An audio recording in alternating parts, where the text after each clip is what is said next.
The Uluru Statement from the Heart that's constantly referenced to justify the creation of an Indigenous voice to the Parliament is normally thought to be just one page. At least that's what most Australians think it is, in part because that's what the Prime Minister has repeatedly told them.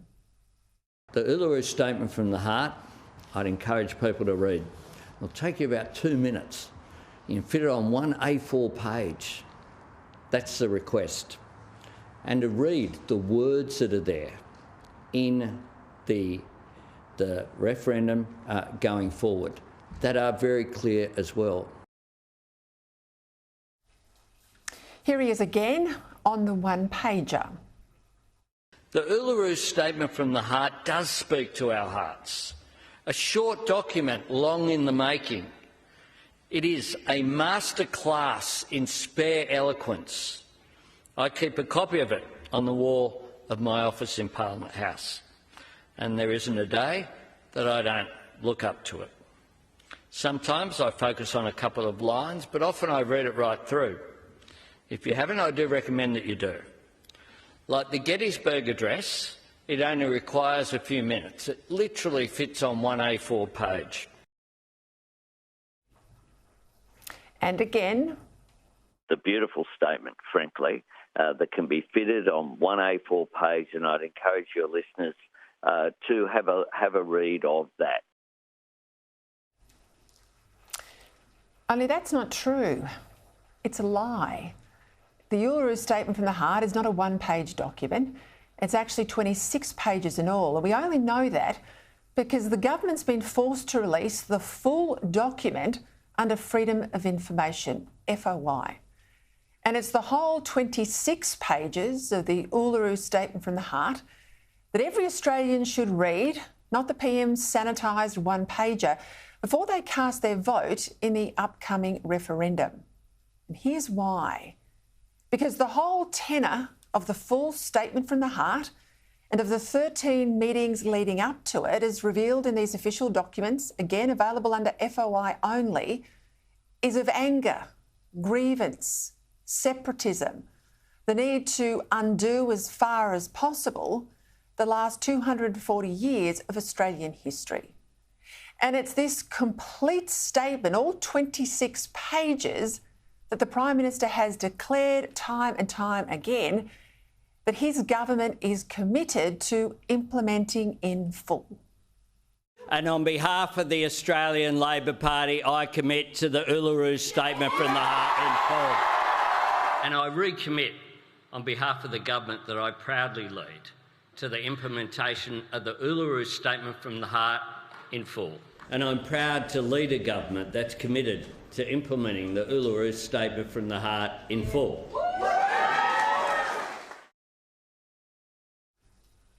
Dozens and dozens of times he's made that commitment. And what's more, we also know this week that implementing the Uluru Statement, Voice, Truth, Treaty in full will form part of Labor's official party platform coming out of the National Conference in a couple of weeks' time. So what's this until now secret statement got to say? Now it states, and I quote, "The invasion that started in Botany Bay is the origin of the fundamental grievance between the old and new Australians. This is the time, it says, of the frontier wars, when massacres, disease and poison decimated First Nations, even as they fought a guerrilla war of resistance.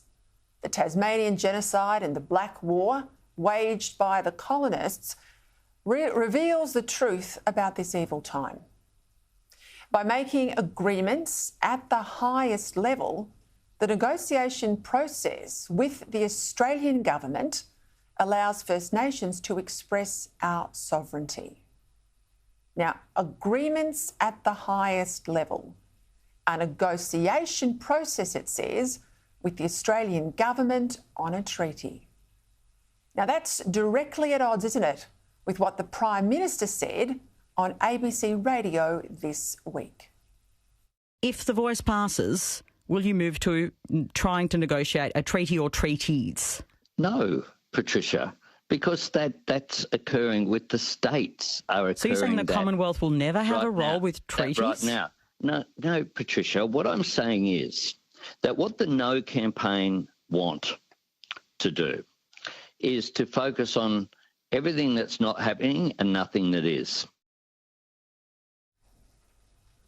Now, that's not right, is it? Because the Uluru Statement, he says he'll implement it in full. Well, it demands treaties with the Australian government, his government, and he knows it. Here is Anthony Albanese, his opposition leader, admitting this very fact. And truth must be followed by a Makarrata Commission. Makarrata is about conflict resolution, justice and, crucially, self-determination. It's a path to national treaty that acknowledges the pre-existing rights of people in a land where sovereignty was never ceded, that acknowledges that we are on what is Aboriginal land, always was, always will be. And contrary to the PM's current poll-panicked claim that the Voice is not about treaties, these official documents confirm that treaties indeed are the whole point of the Uluru Statement. The full Uluru Statement document, hidden from voters until now, says in black and white that, quote, Makarrata is another word for treaty or agreement making, and it is the culmination of our agenda. So let's be very, very clear here. The Voice is just the start. The Voice is just the beginning. And in the words of the Uluru document itself, treaties between Indigenous Australians and the rest of us are the end point, the culmination. Critically, the full Uluru Statement also proposes a whole series of steps, including what they call a roadmap, to establish a Treaties Commission, this Makarrata Commission. Now, the intention is for the Makarrata Commission to act as an umpire sitting above the Parliament and the Executive Government in negotiations with the Voice and individual First Nations. Now, this is in the documents on page 26. It also exposes what's happening now by stealth, where it says the Parliament would begin work establishing the Commission even before legislating the Voice. That's on page 23. And we know this is happening because the Albanese government has already allocated over $5 million to do this in the budget. They've already spent around $900,000 to date. And yet on every day this week, the Indigenous Minister, Linda Burney, has refused to answer any questions in the Parliament about the Makarrata Commission or where this money has been spent to date. But that's not the worst of it. That's not the end of the Albanese government's bad faith by keeping these documents from voters and pretending that the Uluru Statement was a much more benign one-pager. The full 26 pages of the Uluru Statement also set out in granular detail things such as the Voice being, and I quote, accommodated on an appropriate site within the parliamentary circle in Canberra. It says that it must also be supported by a sufficient and guaranteed budget with access to its own independent secretariat, experts and lawyers.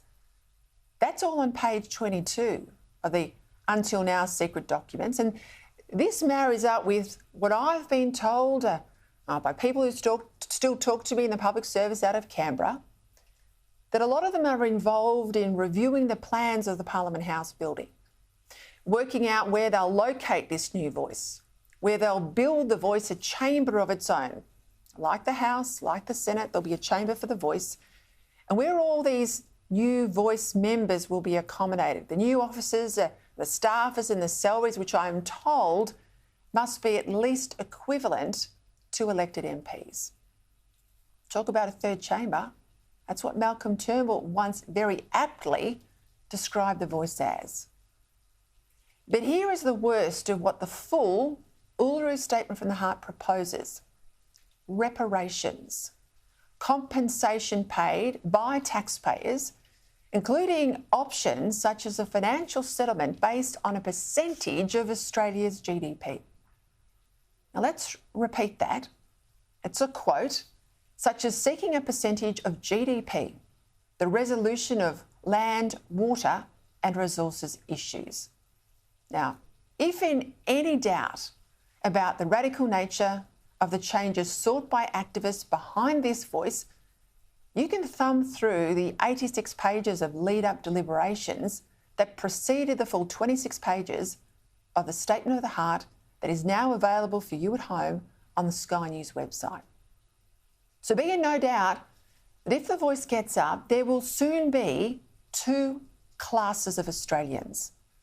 Those with ancestry extending back tens of thousands of years, increasingly consumed with a sense of grievance and entitlement, even though modern Australia is almost entirely colourblind. And then those whose ancestry in this country goes back no further than 1788, who will be expected to pay compensation for the privilege of living in the nation that they and their ancestors have helped create. And this is all there in the documents, now available, whatever smokescreen the PM and other Yes campaigners want to try and throw up. As I said in the Australian newspaper today, the whole point of the voice is to transform forever the least racist country on earth. Please read the full 26-page Uluru Statement, now on the Sky News website, the full statement and all those other documents, if you like, that those pushing for the voice hoped you would never, ever see.